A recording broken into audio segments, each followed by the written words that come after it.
आदरणीय तपस्वी गुरुदेव के कृपा पात्र भाइयों एवं बहनों, सादर जय जिनेन्द्र।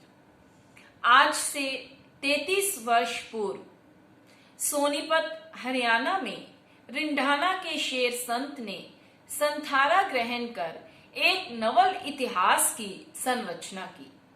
सन 1906 में जन्म लेकर 18 जनवरी 1945 को अपने दोनों पुत्रों के साथ वाचस्पति गुरुदेव श्री मदन लाल जी महाराज साहब के पावनतम सानिध्य में नारनौल में दीक्षा ग्रहण की।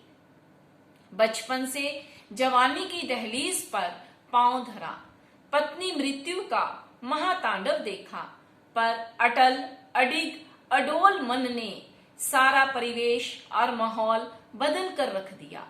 दिल्ली में व्यापारिक संस्थान स्थापित किए, दोनों बच्चों में संस्कारों का कल्प वृक्ष रोपा, दोनों बच्चों में दृढ़ता भरते गए और दीक्षा के बाद संयम, तप, स्वाध्याय से स्वयं को रसायन बनाया। उन्होंने वैज्ञानिक सुविधावादी साधनों की बढ़ती प्रवृत्ति का प्रवेश पंजाब संप्रदाय में देखा तो स्वयं का संयम का भाव दृढ़ किया। फिर मायाराम गन को उन जज्बाती ख्यालों की दृढ़ता भरी। व्याख्यान वाचस्पति गुरुदेव श्री मदन लाल जी भी सुदृढ़, स्वच्छ, निर्मल संयम के पक्षधर थे। जब संगठन की जोरदार पैरवी हो रही थी, तब उस समय आपने कहा था, संयम के बिना संगठन मात्र एक औपचारिकता होगी जो प्रभावशाली ना होकर केवल संख्या परक होगी। आपकी पावन, पारदर्शी एवं अनुभवी आंखों में भविष्य का चित्र साफ साफ झलकता था। आपने पंजाब, हरियाणा, यूपी के श्रावकों को गांवों से निकालकर मंडी, शहर एवं दिल्ली में व्यापार करने की प्रेरणा देकर एक सुखद भविष्य की नींव रखी। आज लाखों ही हृदयों में आपका श्रद्धेय स्थान मौजूद है। आपका जीवन निर्मल एवं निष्कपट था। आपने 42 वर्ष के दीक्षा काल में 40 वर्ष एकासन तप किया। धूप में अतापना तथा परिचय में आपका कोई सानी नहीं था। अनजान, अपेक्षित क्षेत्रों एवं श्रावकों को धर्म से जोड़ा, सौभाग्य से जोड़ा। आप वस्तुतः क्रांतिकारी रचनात्मक संत थे। क्रांति का अर्थ सीमाएं लांघ कर उछलना नहीं, अपितु परंपरा एवं शास्त्र मर्यादाओं को कली काल में नए आयाम स्थापित करना है, जिससे टूटती श्रद्धा को सबल मिले। आप संप्रदायवाद एवं संघवाद के खिलाफ थे। आप अपने संघ में आचार्य बना सकते थे, पर यह परंपरा आज के संदर्भ में संयम की नहीं, चेहरों के कट्टरवाद की हिमायत होती। आपने अपने गुरु भाई श्री सुदर्शन लाल जी महाराज साहब के लिए संघ के लिए शिष्य बनाने का नियम लिया। एक संघ में सबको शिष्य बनाने का अर्थ विखराव तथा शिथिलता को निमंत्रण देना है। बेटों को भी इस ओर से निवृत्त बेलाग रखा।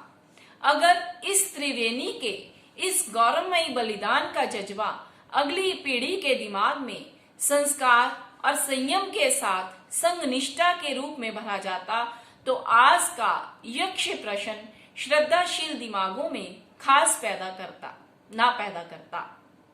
आप इस युग के धर्मावतार संत शीर्षमणि थे।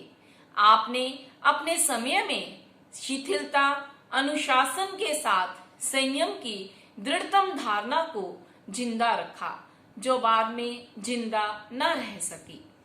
आप निर्विवाद एवं सर्वमान्य संत थे। आपका इस दुनिया में कोई विरोधी नहीं है, क्योंकि आप स्वयं के लिए नहीं, संयम के लिए जिए और जब मरने का वक्त आया, उस समय जिंदा दिली से तन कर खड़े हो गए। आपके दिल में संथारा सदा घटित रहा। आपके मन में निर्द्वंद भाव से मृत्यु का महोत्सव डोता मंजीरा बनकर गरजता रहा। आपको हर परिचय पीड़ा ने नया उत्साह उमंग के साथ अनेकों लब्धियां दी। जैसे प्रभु महावीर को हर महापरिचय के बाद नए ज्ञान का द्वार खुलता था, ऐसे ही आप इस युग के महावीर थे। आपके वरदानों में सार्थक भविष्य था। जब रोहतक में 82 वर्ष की उम्र में बाहर दिशा हेतु पधारते हुए उस समय आप चक्कर आकर गिरे और जब होश आया तो पहला शब्द था संथारा। 19 जुलाई 1987 को हृदयघात की महावेदना सहते रहे। न हॉस्पिटल न एम्बुलेंस, केवल संथारा।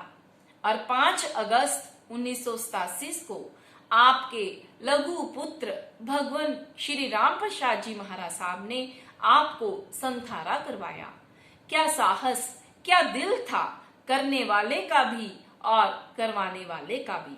बेटा बाप को फर्ज के रास्ते पर आगे बढ़ा रहा था।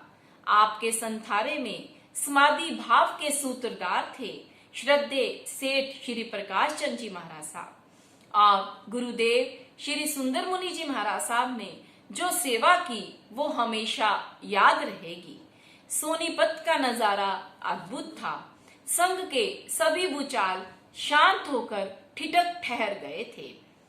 केवल तपोधनी का संथारा हर तरफ सिंहनाद कर रहा था। आज 5 अगस्त पर मैं उस सिंह पुरुष तपस्वी प्रवर को, श्रद्धा के हिमवान को, भक्तों के भगवान को हर शब्द एवं स्मरण से बांटते वरदान पुरुष को नमन करती हूँ। ये श्रृंखला 72 दिनों तक चली। समय समय पर आपसे मिलते रहेंगे। जय जिनेंद्र।